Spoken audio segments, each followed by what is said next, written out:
Praise the Lord. प्रभु के नाम की स्तुति हो। आज हम पढ़ेंगे यशायाह 5वां अध्याय। अब मैं अपने प्रिय के लिए और उसकी दाख की बारी के विषय में गीत गाऊंगा।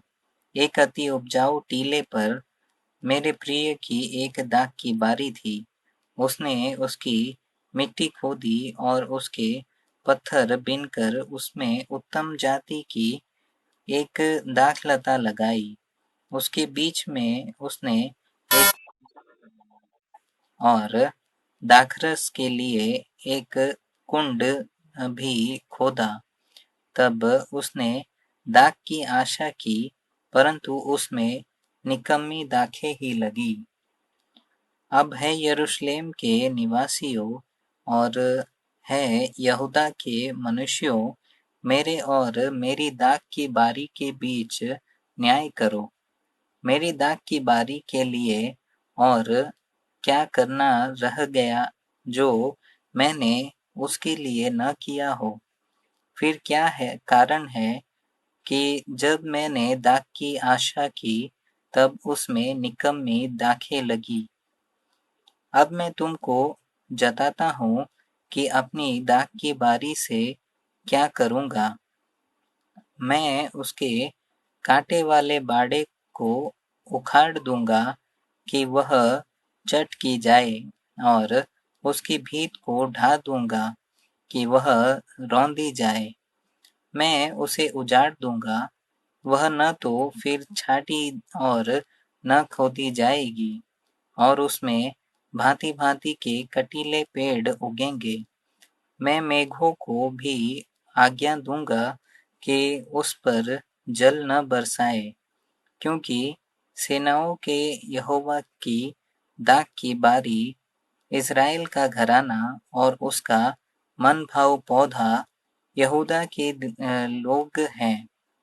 और उसने उनमें न्याय की आशा की, परंतु अन्याय देख पड़ा। उसने धर्म की आशा की, परंतु उसे चिल्लाहट की सुन पड़ी। हाय उन पर जो घर से घर और खेत से खेत यहाँ तक मिलाते जाते हैं कि कुछ स्थान नहीं बचता, कि तुम देश के बीच अकेले रह जाओ। सेनाओं के यहोवा ने मेरे सुनते कहा है, निश्चय बहुत से घर सुनसान हो जाएंगे और बड़े-बड़े और सुंदर घर निर्जन हो जाएंगे, क्योंकि 10 बीघे की दाख की बारी से एक ही बत दाखमधु निकलेगा, और होमेर भर के बीज से एक ही एपा अन्न उत्पन्न होगा। हाय उन पर जो बड़े तड़के उठकर मदिरा पीने लगते हैं और बड़ी रात तक दाखमधु पीते रहते हैं, जब तक उनको गर्मी न चढ़ जाए। उनकी जीवनारों में वीणा, सारंगी, डफ, बांसुरी और दाखमधु ये सब पाए जाते हैं, परंतु वे यहोवा के कार्य की ओर दृष्टि नहीं करते और उसके हाथों के काम को नहीं देखते। इसलिए अज्ञानता के कारण मेरी प्रजा बंधुआई में जाती है। उसके प्रतिष्ठित पुरुष भूखों मरते और साधारण लोग प्यास से व्याकुल होते हैं। इसलिए अधोलोक ने अत्यंत लालसा करके अपना मुंह बेपरिमाण पसारा है, और उनका वैभव और भीड़-भाड़ और आनंद करने वाले सब के सब उसके मुंह में जा पड़ते हैं। साधारण मनुष्य दबाए जाते और बड़े मनुष्य नीचे किए जाते हैं, और अभिमानियों की आंखें नीची की जाती है। परंतु सेनाओं का यहोवा न्याय करने के कारण महान ठहरता, और पवित्र परमेश्वर धर्मी होने के कारण पवित्र ठहरता है। तब भेड़ों के बच्चे मानो अपने खेत में चरेंगे, परंतु हुष्ट-पुष्टों के उजड़े स्थान परदेशियों को चराई के लिए मिलेंगे। हाय उन पर जो अधर्म को अनर्थ की रस्सियों से और पाप को मानो गाड़ी के रस्से से खींच ले आते हैं, जो कहते हैं वह फुर्ती करे और अपने काम को शीघ्र करे कि हम उसको देखें और इज़राइल के पवित्र की युक्ति प्रकट हो। वह निकट आए कि हम उसको समझें। हाय उन पर जो बुरे को भला और भले को बुरा कहते, जो अंधियारे को उजियाला और उजियाले को अंधियारा ठहराते और कड़वे को मीठा और मीठे को कड़वा करके मानते हैं। हाय उन पर जो अपनी दृष्टि में ज्ञानी और अपने लेखे बुद्धिमान है। हाय उन पर जो दाखमधु पीने में वीर और मदिरा को तेज बनाने में बहादुर हैं, जो घूस लेकर दुष्टों को निर्दोष और निर्दोषों को दोषी ठहराते हैं।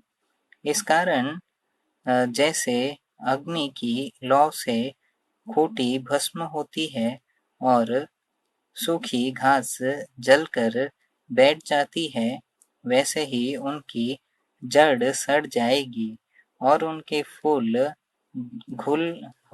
धूल होकर उड़ जाएंगे, क्योंकि उन्होंने सेनाओं के यहोवा की व्यवस्था को निकम्मी जाना और इज़राइल के पवित्र के वचन को तुच्छ जाना है।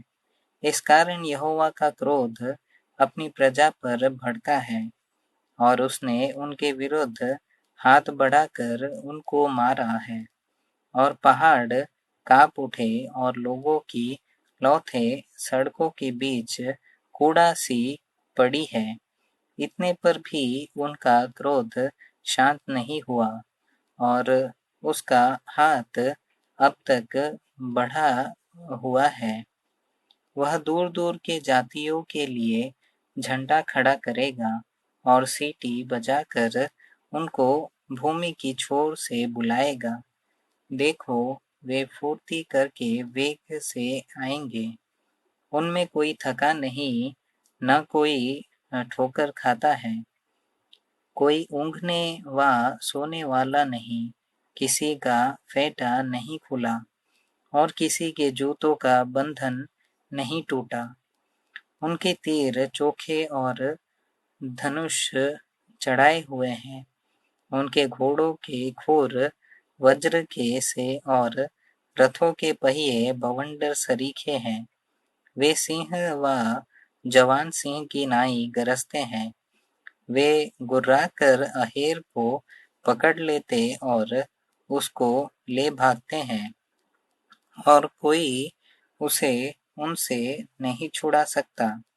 उस समय वे उन पर समुद्र के गर्जन की नाई गरजेंगे और यदि कोई देश की ओर देखे तो उसे अंधकार और संकट देख पड़ेगा और ज्योति मेघों से छिप जाएगी